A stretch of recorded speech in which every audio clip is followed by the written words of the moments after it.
Hello everybody, welcome to the Lifestyle Show here on New World TV. I still remember your girl EJ. Thank you all very much for your love and support, for the consistent follow-up on YouTube. If you haven't followed the Lifestyle playlist, please do. Like and subscribe and then keep sharing. Thank you all for your follow-up judiciously. Thank you for the comments, on the YouTube sections and all of those things. And thank you for also watching us on TV. So to all our fans out there, or the fans of the Lifestyle Show, I just want to use this opportunity to say a very big thank you to you guys. And please continue to share. All right, once again, you all are welcome to today's show. I still remember your girl EJ. Once again, you guys are welcome. Now, on today's show, we'll be talking about, is the concept of schooling a scam? The concept of schooling, is it a scam? Now, this question, you guys might be wondering why we are treating it. I'm not really going to give much explanation on this very topic because there's a lot that is happening, and this is sort of like a self-explanatory topic. It's a topic that I want for all of us to really look into critically to see if it is a scam. The idea behind schooling. What is really that idea behind let's go to school? Okay, and I will not be talking about this alone. I have, prestigious guests in the studio with me, and are going to be helping me, or helping us actually discuss this very interesting topic. And two faces, actually, you guys are very familiar with them. One of them is Miss Maka, Princess Maka. Yeah.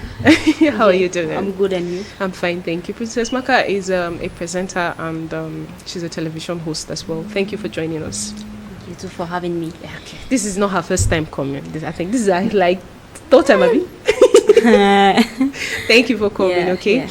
And then we have Mr. Latif Wali. Did I pronounce it right? Yeah. Our own very, the organizer of Togo National Debate. Thank you very much for joining us again. You're welcome. He's one person that once we call on him, he always answers. So let's see if I want to really use this opportunity to thank you for your consistent, answering each time the Lifestyle Show calls you. Yeah. Thank you very much, sir. So once again, you guys are welcome to the show, okay? Thank you.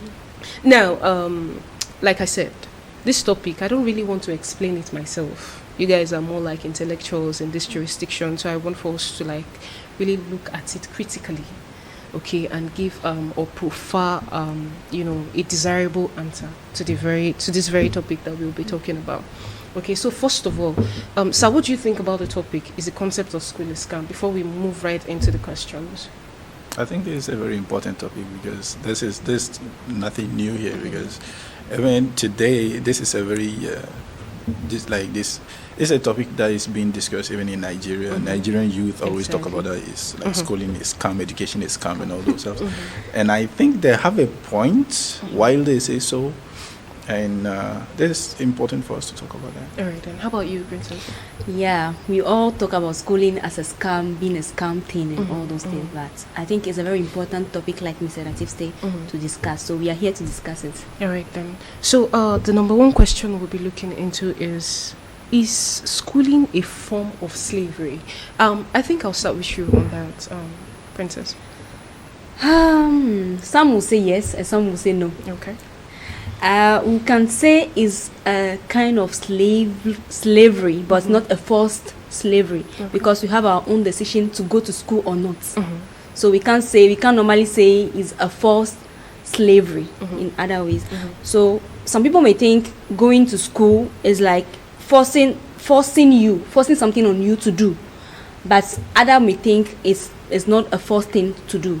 Because let's say me, for example, I won't say school is a slavery or school is slavery, because it's a pleasure for me to go to school. Right. I love it whenever I'm in school. I'm with my friend. I'm discussing with people. So I will not say school is slavery.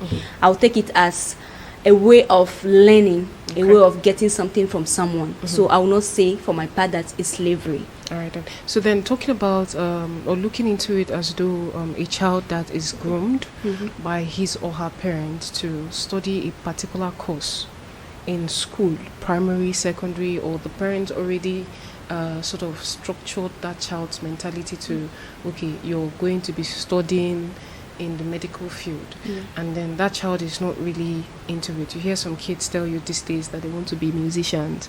Should we also call that slavery? that's where we'll go to the slavery thing, because it's being forced on you. Okay. It's like they planned your future even before you were born. Because maybe when your mother was pregnant, your father was already saying that my child will become a doctor in the future. So you being coming on earth or being born, you have an already planned future for yourself, that you are growing to become a medical doctor at the end of the day. Right. So that's where the slavery parts come in, because they are forcing you becoming a doctor. Maybe you want to become a journalist or you want to become a teacher in the future, but they are forcing on you that you should become a doctor. So that's where the slavery part is coming in. All right. Thank you very much. Now, Mr. Latif, please, what's your take on this? I think there is a very high level of misunderstanding, especially when it comes to that aspect of slavery, especially parents and children relationship, because the parent and children's relationship has always been known traditionally to be parents always guiding their children up to their growth level, like up to the level when they feel like they're grown up.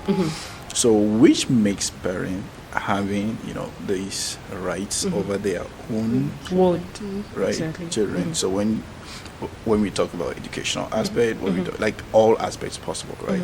So they are the one deciding over their children. Why? Because children don't have that maturity level, like for them to be deciding for themselves. Okay. So because of that, should we consider that to be a slavery? I don't think so. But when you go to the Western world, they consider that to be a slavery, because they think like, okay, children also might have their rights to decide whatever they want to do, and you as a parent, you don't have a right to do, like, to take a decision over your child.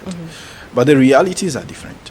In the Western world, there is a strategy put into place where the government now participates into this decision for the child. If the child decides to become like a pilot, there is a contribution, whether strategic, financial, from the government to ensure that happens, right? Which is not the case in Africa. Sometimes we want to think the way Western people think. We want to like apply the rules the Western way, but our realities is different. It's completely like these are different, and I don't think this helps a lot. It's like when we talk about children's rights, it's good for us to talk about children's rights in Africa. But when we see the realities and the application of these children's rights in the Western world in Africa, does that really concord? It doesn't. So this is where the slavery aspect comes in. And I think, as she said, yes and no, especially with the parent and children relationship, especially in Africa, regarding our realities, I don't think this is slavery. But when you do this in the Western world, this is slavery. Okay, now, so the formation of education, what can we say about it? Yes, I mean, considering how the world is globalizing currently, it's okay for you to say that education was formulated to help the common man become better. But do you think really that was the intention behind the formation of education, or there is something there? Because you can agree with me that education is the reason why there is no flow of ideas in the younger generation. We are kind of structured within a particular jurisdiction. I need to go to school. Okay, because you need to go to school, you need to think of a favorable course to study. Not looking into what can I do with my hand? What am I good at? Do you understand? Now that is where my question comes in terms of slavery. Should we now go back, when we take it back, should we say education is a form of slavery because it has limited our ideas or our thinking to a particular a particular way of life? What do you have to say about that? I will not say I think is we that think like that because things are changing, right. And I think nowadays you have opportunities to do a lot of things. Okay, you are not trusted to do this or that, because in school, yes, maybe they taught us that this and this to become this, this, and most of the people, they graduate. You can graduate as maybe in communication. Let's say you graduated in communication, but you become a marketing director at a bank or at anywhere. You can do anything. So it's not that they shouldn't tell us that what you learn in school is what you are going to apply in the future or what you are going to do in the future. So I think one thing that we need to learn is that once you are going to school, you have to be learning something apart from you going to school, because you can finish school and be looking for a job and it will be difficult for you to get one. But if you learn something from the basics, then you are going to enter the job field. If you are not getting a job, you can learn hairdressing, maybe become a hairdresser.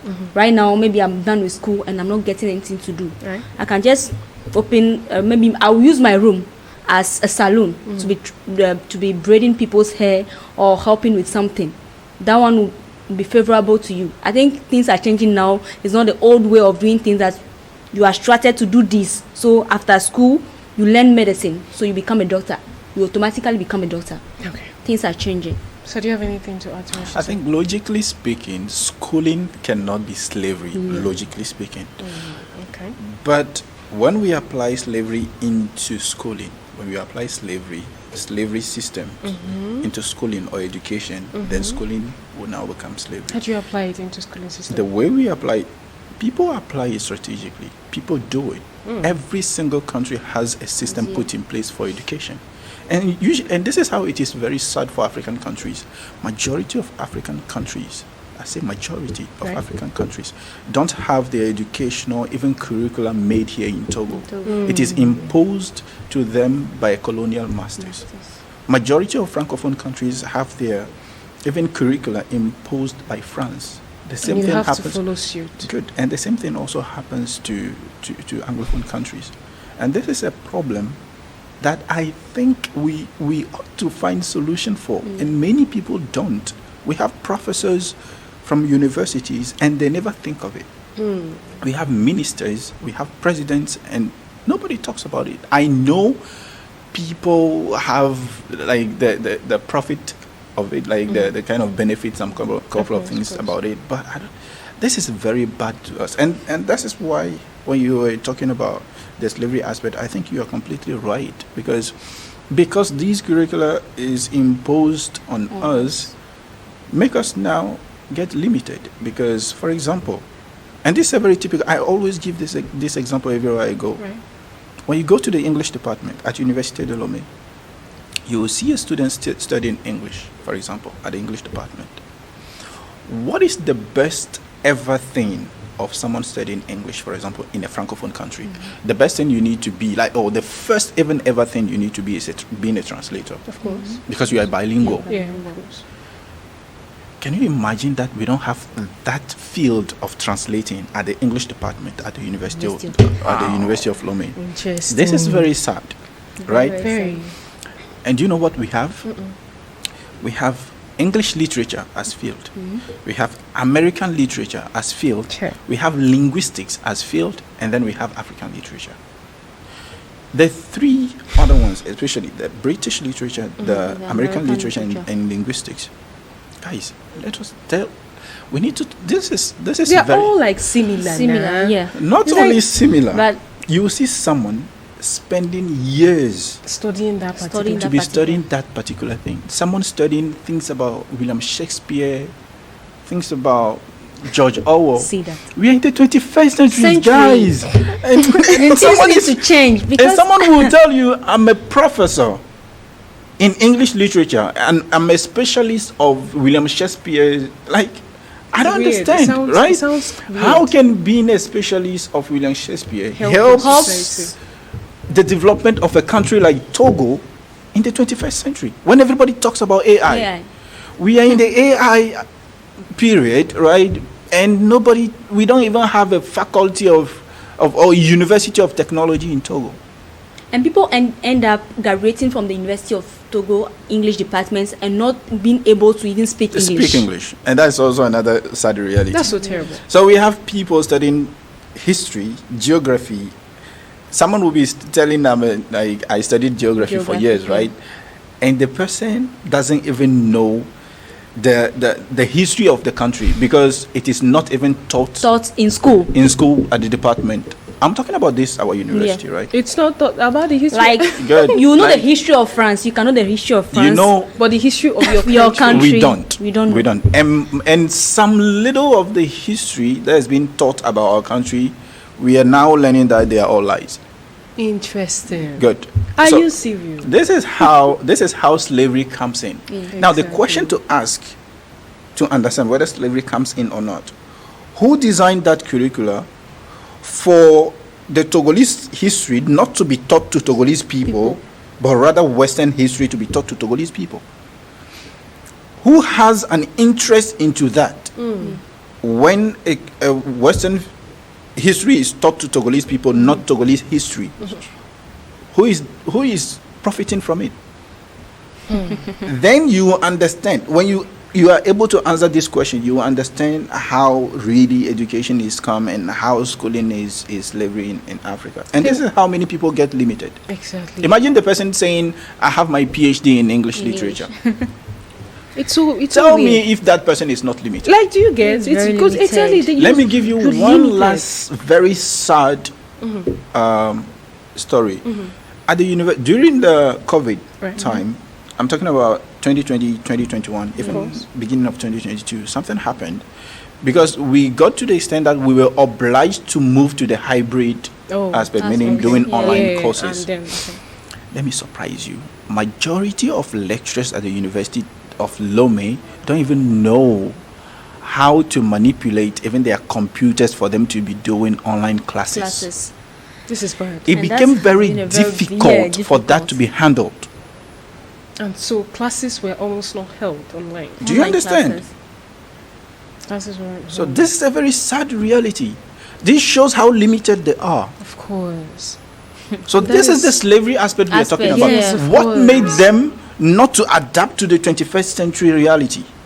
If you are really a professor and you think you are studying something and you are limited to the extent that you don't even want to adapt yourself to the 21st century reality, I think this is very sad. I think, Mr. Latif, I think we don't need to wait for something to happen before applying some things. Because if you were used to the online classes long ago, Exactly. you not wait for COVID to come before applying Exactly. it now. Exactly. That's the problem. And you know, there's a structure to everything, so you can't drift. Do you get? Yeah. Yeah. Because for you to drift means the school approves of you drifting. Drifting. Do you understand? So you cannot just drift. You And this drifting- is where it goes crazy. Even for you to adopt a curricula, there are some professors that they don't even have a say to be saying, no, I don't think this curricula is useful to our children. Interesting. Wow. So as soon as the minister approves it, then fine. It's a go. That's really bad, you know. That's really, That's really the bad. sad reality. Not only I just used our university as an example, but this is also typical Yes, to of all course. francophone Of universities yes. and even some anglophone universities. Exactly. I got amazed when I went to Ghana and I went to Kwame Nkrumah University of Science and Technology. Right. Where do we have our Science and Technology University in Togo? We don't. We don't. It's like we have Yeah. two big I'm universities sorry. in Togo. Let's say the one in Lomé and the one in Kara. That we are maybe if you will not go there, you come here. Yeah. That's the one way of thing that we have here. But I think a lot needs to be changed A lot to needs change to that be slavery changed. part of Exactly. education, so that when you are going to school and you are learning, you know that yes, I'm learning Exactly. for a purpose. I'm learning to become someone, but not just limit myself on something or Exactly. what they taught me in school. Yeah. Because a lot of things they taught us in school, now we are realizing that they are all fake. A lot of things that we learn in school, they are not even in English. When we were in school, some of our English lecturers, they come to class, and some of the things that they say is now that I'm realizing that a lot of them are all.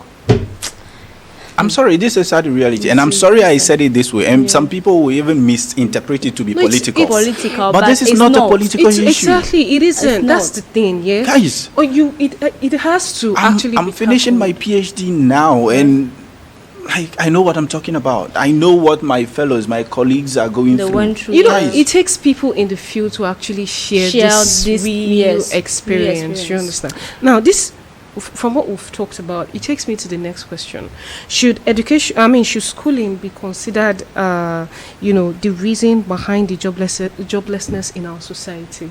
Mark, I'll start with you. From everything we've established so far, Plus, we know that there are so many people in the labor Yeah. market. So, should we say schooling is the reason for joblessness currently in our society?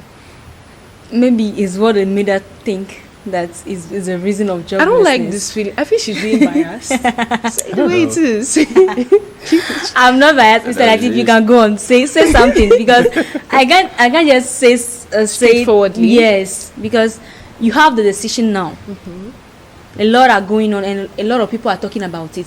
So you don't have to maybe take yourself back to the past that you're having the future. People are now we are talking about it here, Yeah. and Mr. Latif said a lot of things over here. Yeah. I think someone watching us at home will learn something from what we are discussing right now. Of course. Yeah. So Mr. Latif, do you have anything to say? I think it is a very big reason for that to happen, especially the joblessness aspect.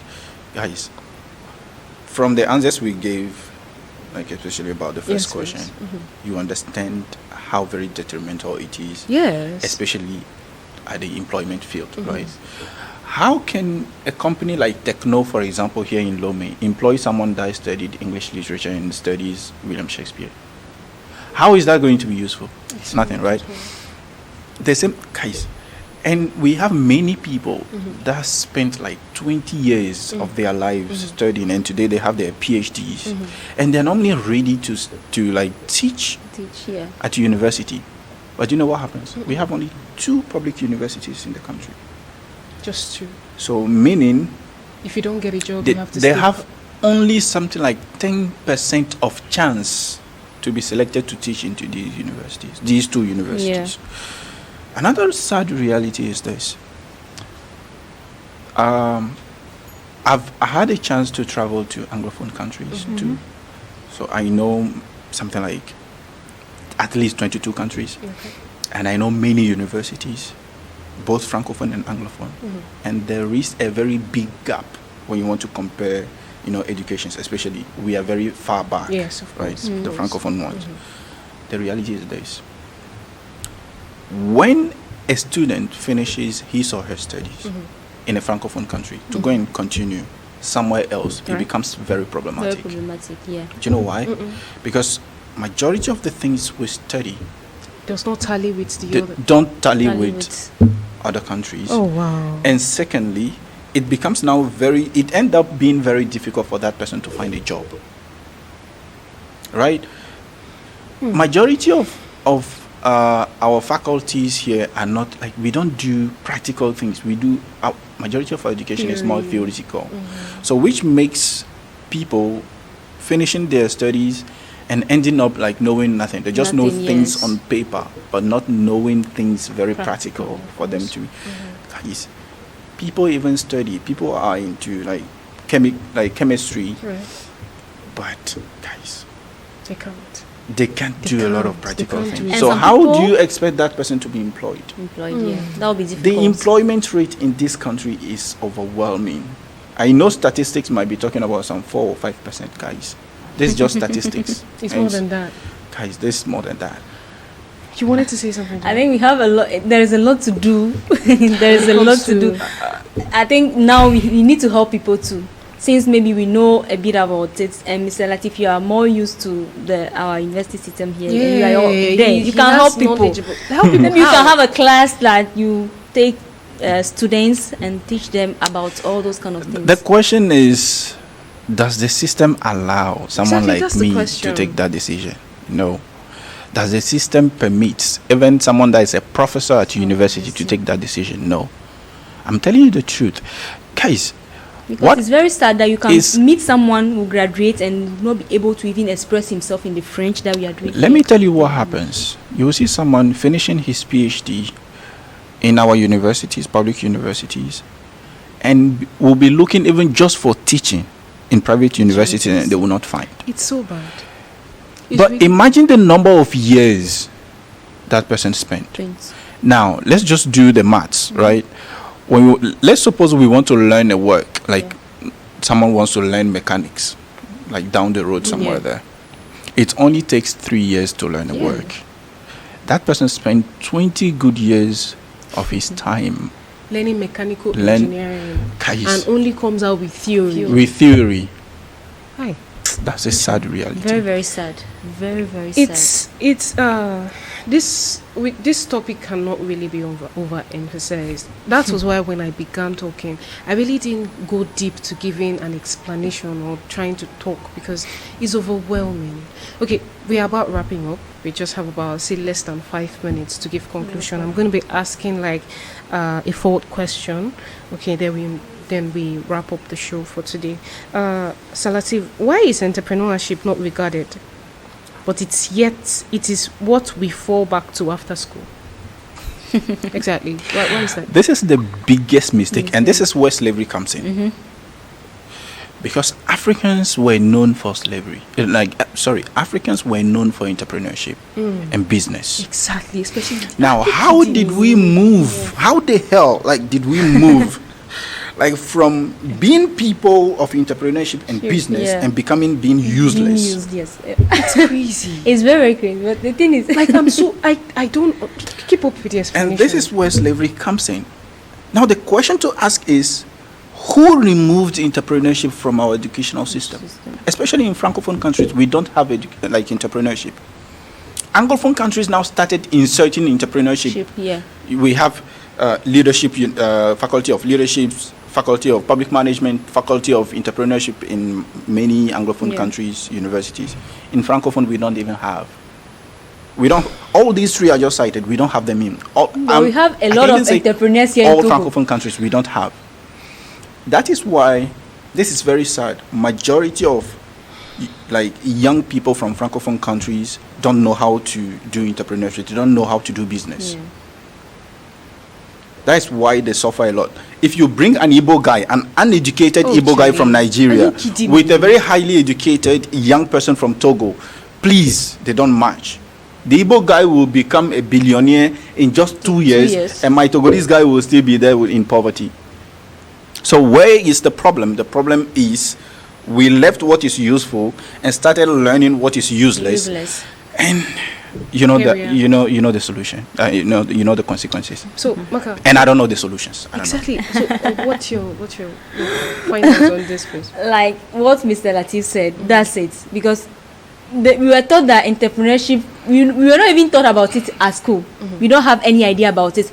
And I see a lot of people coming out today saying that they are entrepreneurs, and you don't even know what really they are, what really their focus is on. Because you see the person doing this today, and tomorrow the person is moving to another thing, but this thing didn't even bring any benefits from, he didn't get any benefits from it, but he's moving to another thing because this thing is maybe no new things are coming, so I have to move from this to this. And it's like, I don't know, it's like we are wasting our time, our life and everything, our energy and everything.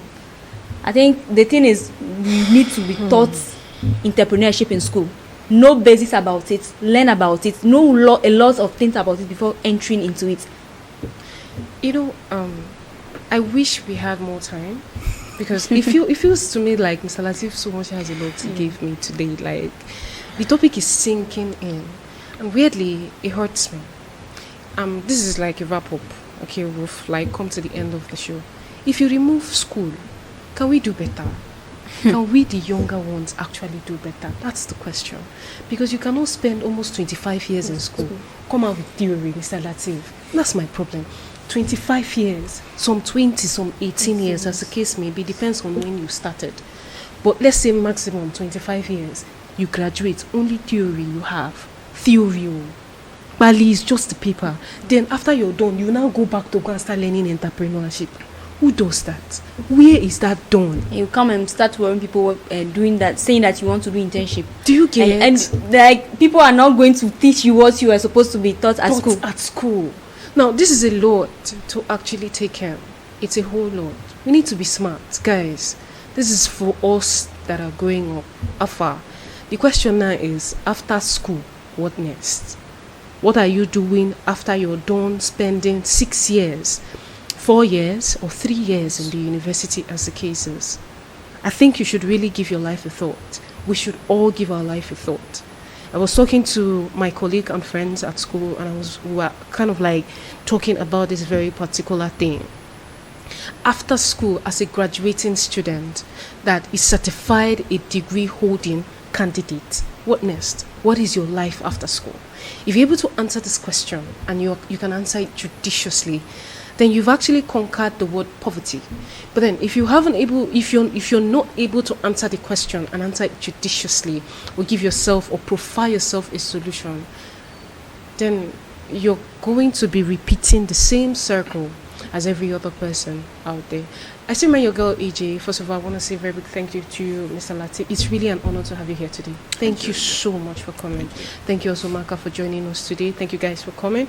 Also, we'll come your way next week. I still remember your girl EJ. Please do like I said earlier, keep subscribing. Thank you very much. Plenty love from me to you. Bye bye.